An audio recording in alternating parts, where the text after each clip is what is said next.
We have sprinkler system, fire detection, all in well, and CCTV surveillance. So today there is no mock drill. Please have a nice day. Thank you. Thank you so much. Change is a constant. If you don't change, you will become extinct. This was a caution communicated by Dr. Spencer Johnson, who authored Who Moved My Cheese. So we will be addressing one of the changes which is happening in the maritime industry during the session. Distinguished dignitaries, friends and acquaintances from the maritime industry, ladies, gentlemen, it gives me immense pleasure to invite you to Inmarco 2018 with the theme Maritime Sector Charting Course, a new course. I am Brian Lisa. I'll be a coordinator for this session today. The topic for this session is digitalization and the maritime data. To chair the session and to consider the holistic view which is being presented by the three eminent speakers, and to discuss all the pros and cons which we will have at the end of the session, we have with us an illustrious personality from our own maritime fraternity, Mr. Raghavan Ashok. Mr. Ashok is a graduate marine engineer from Marine Engineering College from Calcutta. He is a DMET pass out. He passed out in 1978. In the year 1983, he got a gold medal for being the most outstanding student for MOD Class 1. He is presently country head with ABS, that is American Bureau of Shipping, and is responsible for India, Sri Lanka and Bangladesh. He joined ABS in 1991 and he has held various posts in various worldwide locations. His interest is sports, and I just came to know that he's an avid golfer also with a good handicap of 18. So once he finishes with a marine career, he'll most take up golfing and has a career there. So can I please welcome Mr. Ashok to please chair the session. I would also invite the three dignitaries and the speakers, Mr. Subrat, Nanda from American Bureau of Shipping, Mr. Vikrant Sharma from Class NK, and Mr. Kaushik Singh from DNV. Now I hand over the session to Mr. Ashok.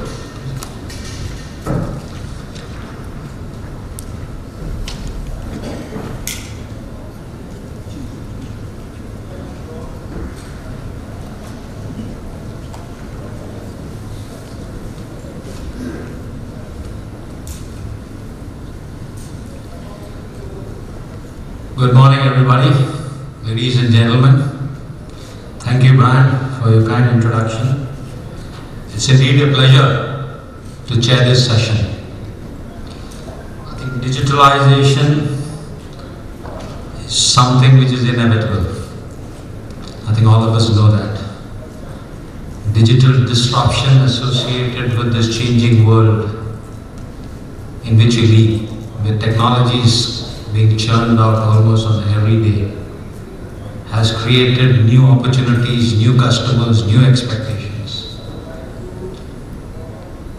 They are driving these. The pace of change, I think all of us believe is unlikely to change. It's only going to get accelerated. We are possibly in a phase of acceleration. Senior managers are telling us that today, the way we do business and in the future, we'll be working with data-centric world, particularly big data, which seems to be the proverbial holy grail. Senior leaders salivated the promise of big data for developing a competitive strategy. However, we see over the last many years, tens and hundreds of years. We get all kinds of data, Excel sheet, Word format, emails, videos, photographs, what have you. I think we flooded with this data. Now we need to make sense out of it. I'm reminded at this time of a sailor on a lifeboat out at sea. Water everywhere but no water to drink. That's exactly what we are facing. Data everywhere, but how do we make sense out of it? And that's going to be the future, which is going to differentiate. I think all companies have recognized that there are opportunities. We need to do that. And the biggest challenge what is faced by the industry today is we need to run and we need to innovate. When I mean run, we are on a model which is working fine. Now how do we seamlessly move from a running organization into an innovative world using data? That is going to be the biggest challenge. And I think the topic is extremely apt, especially looking into the future. In the neighboring hall, what is happening is what is happening today. In this hall, we are talking about the future. We are talking about the sulfur. So that is facing you right now. This is what is staring down you in the future. I think in this hall, I think we have 3 eminent speakers who are from classification societies. So am I. But I'll go by alphabetical order for not being accused of favoring somebody. So we have ABS, we have DNV, and we have NKK. I think together there's a request for all of you to come in the front because people are likely to come from the back here, not disturb the speaker. Thank you. So I think together these 3 class societies control almost 70% of the world class fleet. And I think hearing from each of these eminent speakers would be a wealth of information which is available. Their experiences, the topics are wonderful because they have dwelt upon the 3 or 4 major challenges, and the 3 challenges are going to be addressed by each of these speakers. I hope we have a wonderful session. Some ground rules I am told by the organizers. Each speaker shall be given 20 minutes. There will be an alarm, serve a bell 3 minutes before, and request each speaker to maintain the time because this function is extremely critical that we move on a schedule.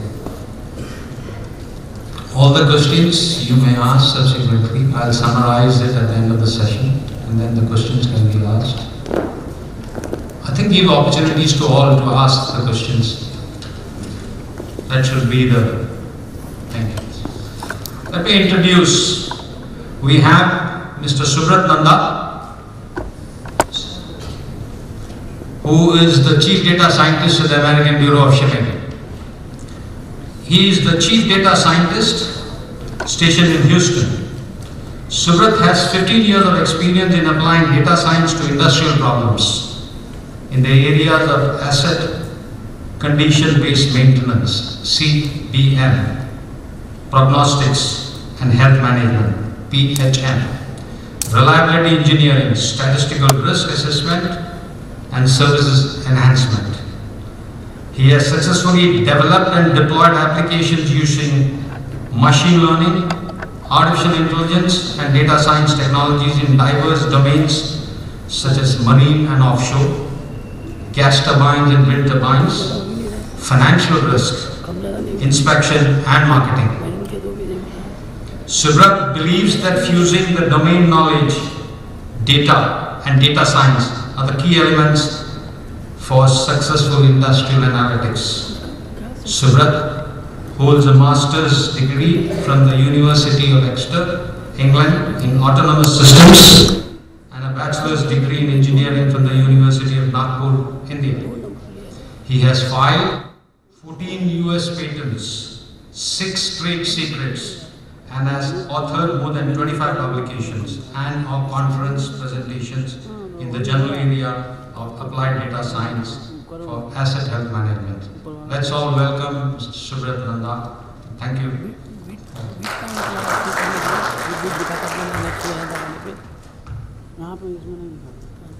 Thanks everybody, good morning. Alright, good morning. I'll speak to you for the next few minutes on how to use the data that your organization collects and putting that to work, and some recent experiences that we've had, especially in the area of condition-based maintenance. And what I would like to focus on is, we'll dispel some myths, I'll clear some definitions, and I'll show you some case studies, and then we'll talk about a few challenges that we have learned when we implemented CBM for some of our assets. So the question is, why even talk about CBM or condition-based maintenance, right? Traditional calendar-based approaches, overhaul every 5,000 hours and major and minor overhauls every X hours and so on, have served us quite well. But what has been realized recently in the past few years is, one, there's a very high fixed cost of planned maintenance. And what people have realized is, especially in the energy assets and in the drilling assets, is there is suboptimal part usage. So every time you go and change something just because the manual says so, you're actually leaving life on the table. And that happens because of differences in how the equipment were operated, how they were maintained and serviced, and in which geographical regions and so on were they actually performing their missions. If you notice recently, the equipment are highly instrumented. There's no dearth of data. It's connectivity, sensors, machine learning, computing, edge computing, and so on have made it now possible for us to actually harness the power that this data holds and to use it to our advantage. Let me give you an example. For example, if you and I went and rented a car from Hertz, zero cars, exactly the same thing, same vintage, 0 miles in them, but we drive differently, right? Maybe you are a great driver, you don't rev the engine where it's not required, you brake softly, you make sure you drive on good roads and so on. And compared to me, who is probably a bad driver, I brake hard and I'm one of those people who actually looks for potholes, and revs the engine when it's not required. We both come back for the same 5,000 mile oil change. Now on paper, yes, both the cars are having 5,000 hours of usage, but if you look at how these cars are operated, or I call it operator abuse, in terms of the kind of fuel, the geographies that were used, the kind of operational missions that were used, it all has a bearing on the actual condition of the machine, which may actually warrant a different maintenance philosophy. So that's the whole idea of why do CBM and so on and so on. Before I move further, I would like to dispel some myths on what is we keep hearing about machine learning and artificial intelligence. So for the purposes of this setting, let's define a few words here. Artificial intelligence for industrial purposes means a system or an algorithm or a group of systems or a group of algorithms which can do three things. Learn patterns from data, so that you don't have to explicitly know what data patterns to look for, it finds them for you. It evolves and it adopts as new data arrives. And third, the ultimate aim is to help perform a better decision. So that's the purpose of AI for our purpose here. And then we'll talk about, I'll just skip right now to say, what is condition-based maintenance? I just gave you an example of why do we need that in the first place.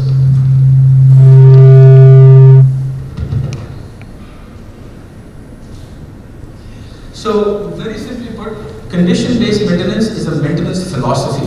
So the key word here is it's a methodology, it's a philosophy, which is you perform maintenance when maintenance is needed, not when a calendar or a manual says so, right? So the whole idea being, can I do maintenance on when the machine requires it and where the scope is warranted and so on. So in my view, CBM has two parts to the equation. There is the condition assessment and then there is a maintenance management decision. So I'll quickly break it down for you. What is CBM? Bear in mind, CBM is a methodology, it's a philosophy, it's not a product, it's not a widget, it's not something I can hand you tangibly and you can touch on. So it's a methodology of maintaining and going through your service life of the equipments. So like I said, CBM consists of two parts. The C part is the condition assessment part, which means things like, do I know when the equipment is going to fail? Do I know what are my reliability issues? Can I predict the next big failure? Do I know which asset on which vessel, which diesel engine on which vessel will have what kind of a problem? That's assessment of condition. Prediction of a failure, assessment of degradation, quantification of the risk of that degradation is all condition assessment. The other terms you might hear, things like RUL, stand for remaining useful life. So once I have determined the condition of the machine today, the imminent question is, do I know what is my remaining useful life, before which a decision needs to be made? Either repair it, refurbish it, replace it, or derate it. What are the things I need to do, and how much time do I have left to make those decisions, with the ultimate aim of avoiding unplanned downtime. So that's the holy grail of this whole technology. Can I convert my unplanned downtime into my planned downtime? So that's the whole point. And then comes the maintenance part, which is, once I know the condition of the machine, the next few critical decisions are, should I maintain it? If yes, where should I maintain it? And we actually found, in my work I found, there is a very strong relationship between covariates which we ignore. For example, operator maturity, service shops, I'll come to them in a minute, part and vendors and so on just the maintenance and reliability beyond maintenance. We found that it's not just where you perform the service, which service shop you take your car or your machine or your engine to, what kind of parts are replaced with, what kind of replacements and repair work is done, geography, mission, what kind of mission is the machine subjected to, has a direct relation to the achieved reliability. So that's the whole maintenance part of this thing. So I'll now speak about, when we talk about condition-based, I just spoke about what is assessment, but the core fundamental of condition assessment are the following four components in these order. First is, I need to know, can I detect when a machine has a sudden change in profile or an anomalous condition or a incipient failure condition, which can be assumed to be something like a fault is just beginning to show up. Can I detect the onset of a problem? That's the number one problem. Second is, can I now diagnose it? Because if I threw 100 alarms at you every day, very soon you will have alarm fatigue, right? Nobody will care about those alarms anymore. So the important decision is, can I now diagnose, can the machine be self-aware? Can the system be self-aware to not just find where problems are, but also diagnose and tell you here are the top 3 most likely root causes which might have caused it. The next one is predict. So I talked about remaining useful life. Once I know something gone has wrong, and I know what caused it, and I rule out things like sensor problems and data artifacts and infrastructure or platform data plumbing issues, it's hardware problem. The next question before me is, how much time do I have left? Can I predict how long will it take at the current, assuming the same mission profile continues, the same operational regime continues, how much time do I have left? And then finally, prescription or recommendation. What is the best recommendation of the prescribed path? Do I need to take an outage? Can you still complete your mission, maybe derate a few operating regions? Do you need to change something on your maintenance? And things like that. So that's the whole prescription part of it. And then we talked about maintenance management, which is, should I maintain? If yes, what's the scope of my maintenance? When should I do it? So cost versus risk of operational downtime, and then where should I do it? These are the 4 critical questions we talk about in maintenance management. Each of the things that I'm telling you here has a mathematical model in its background. None of what I'm speaking is blue sky or some philosophical stuff. So each of the lines here have a mathematical model behind it. So once we have determined what is CBM and all of that, I want to now go a little deeper into the so we spoke about what and why. I'll now tell you about how and how it is done. So if you notice, whether it's a vessel, whether it's a power utility, whether it's a ship, deep sea drilling enterprise, or what have you, there are multiple sources of data. And what I've realized during my last 15-16 years of research is you need to combine all these heterogeneous sources of data, we'll speak about in a minute what they are, to be able to know and form a holistic view of what is happening to your asset. So if you see any of the things I said, a ship, a utility, or a vessel, or a deep sea drilling exercise, there are numerous kinds of data that any organization generates. So I've bucketed them into these 6 big categories. Number 1 is your operational data. This is sensor time series. You have sensors, instrumentations everywhere. Pressures, temperatures, flow, time series every few seconds or whatever the sampling frequencies are and so on. Second, events data. These are your reliability records, failure records, fracas systems and so on, where you're actually recording things like, on this date, this valve failed, I found this, I changed it with another valve and I closed the case. These are your cases of maintenance logs and maintenance histories, which are very vital to understand the growth of reliability over time. The third is, obviously, there's a lot of inspection and survey. So, for example, all people on the stage here are from classification societies, so we generate a lot of data when a pair of trained eyes goes and looks at those assets. And then, of course, you also send samples for inspections and so on, which is the in-situ tests, oil tests and vibration tests and oil chip monitoring counts and so on. The other 2 big sources of data any system generates or any organization generates today are parts consumption. So we actually have I'll speak towards the end, we actually found that you could actually hide bad reliability behind, and no pun intended, a boatload of spares. So parts consumption plays a very important role in achieving your availability goals and also tells us a lot about where the actual reliability is versus achieved versus desired reliability. And then the last bit is other data sources. So I've lumped a lot of these things into other data sources, things like vendor information. When you buy a new diesel engine, what kind of design data are you getting, or if you're getting any? Burn-in test reports, things like standardized scopes and so on. Geographical information, latitudinal, longitudinal, AIS kind of data. All of these tell you something, but not everything about the health of an asset, what the asset is doing in terms of performance, in terms of RAM, which is reliability, availability, maintainability, and in terms of failure rates. So the whole idea that we have developed here is we have fused this heterogeneous 6, 7, maybe 9 or 10 sources of data to understand what is the machine actually telling us. Once we have that, today I'll focus on the first, if you remember in that bubble chart, the first thing was, can I detect when something goes wrong?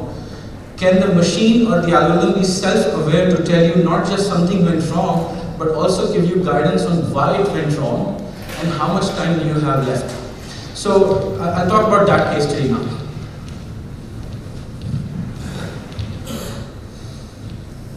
Oh, it works. I didn't know that.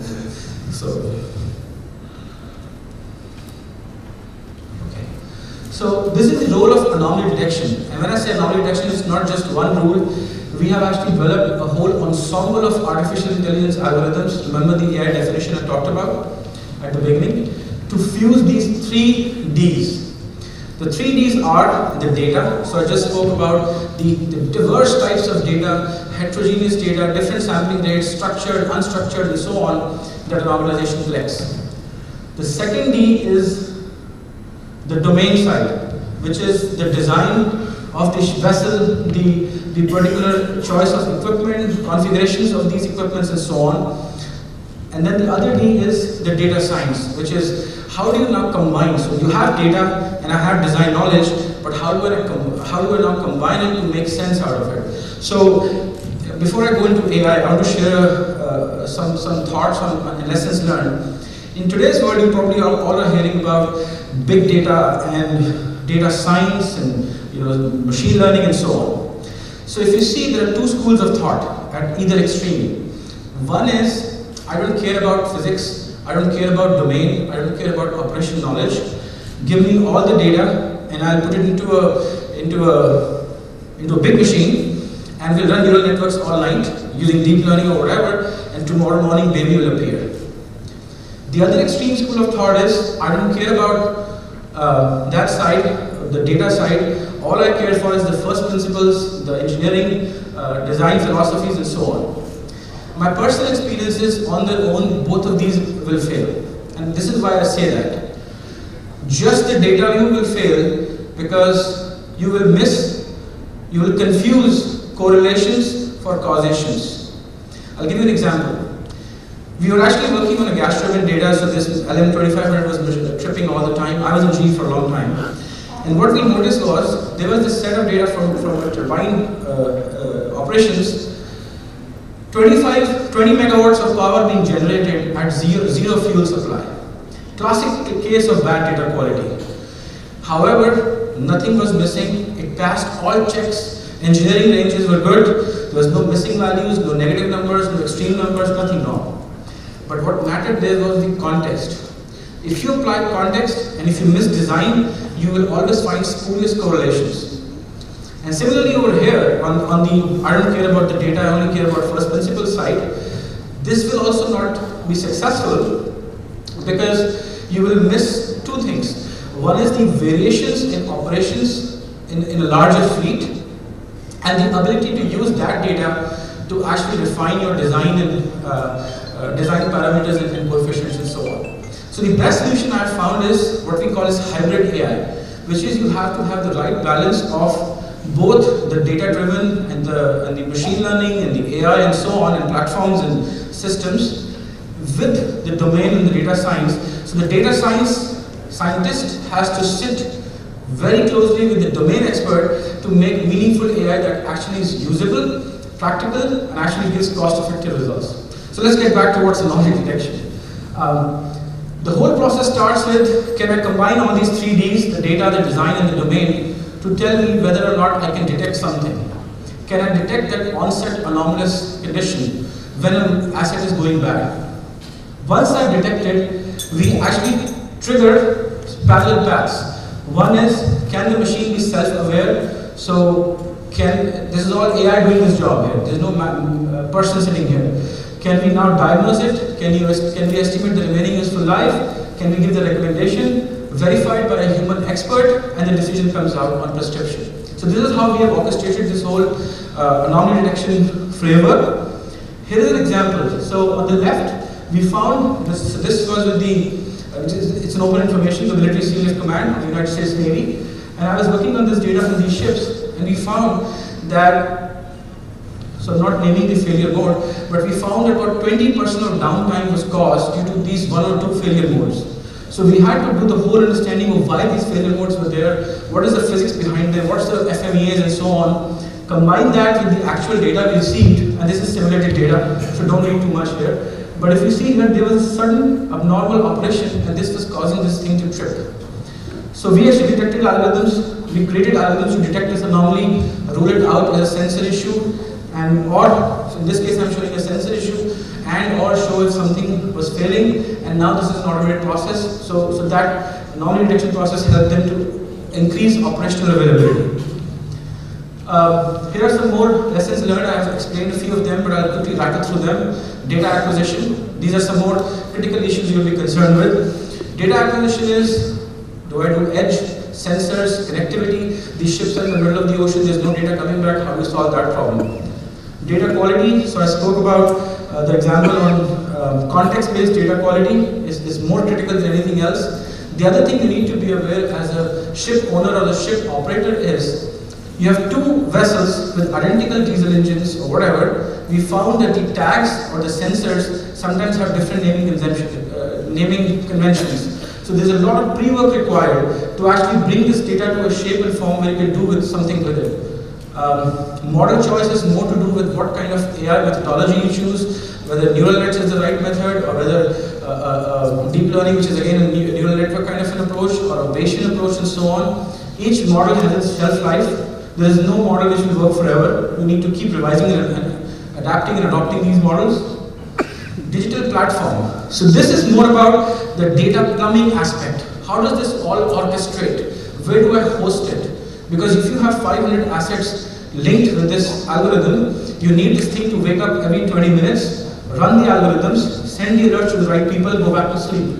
Or where do you orchestrate all these different kinds of data we spoke about, structured, unstructured, time series, and so on and so on. That's the whole platform objective. Where do you deploy your algorithms? Where do you maintain these algorithms? And where does the data plumbing architecture hold up to? Adoption. Everything is a science experiment if nobody at the end uses it. And what I've found is there are two very critical things to make high adoption of artificial intelligence. One, obviously you need to train, handhold, retrain, re-handhold people in using. The end user needs to be trained. The most important thing we found here is you need to involve the end user at the design of the whole system stage. If his or her inputs are captured through knowledge engineering at the AI design stage, the adoption, credibility and trust factor goes way high. So we actively work on that, the whole aspect of knowledge engineering. And then follow through, which is, okay. Follow through is about this, I'll track into the next ones.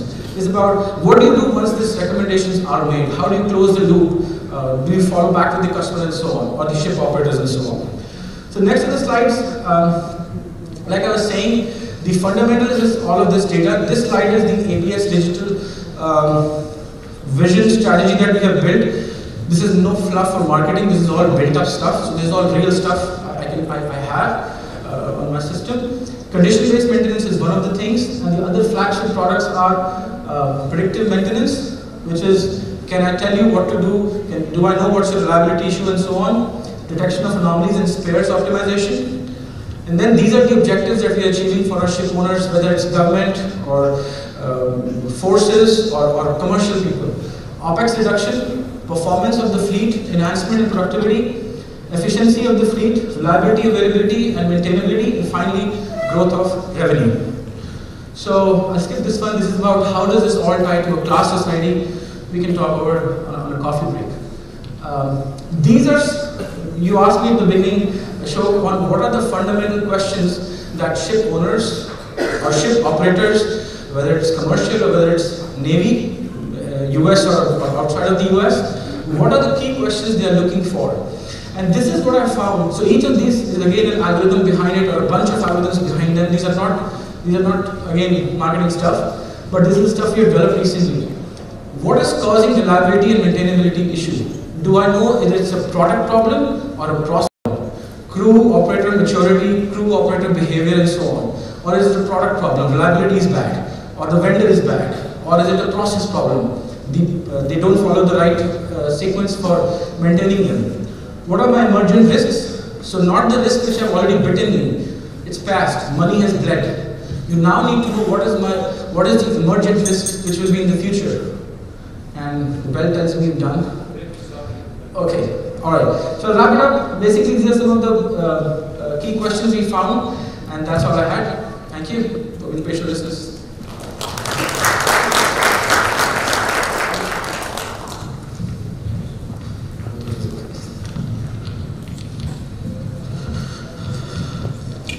Thank you so much, Kate. When people talk passionately about a subject, to stop them, but however, there are certain guidelines I need to follow. And I've got a coordinator who keeps raising the flag. All right, having said that,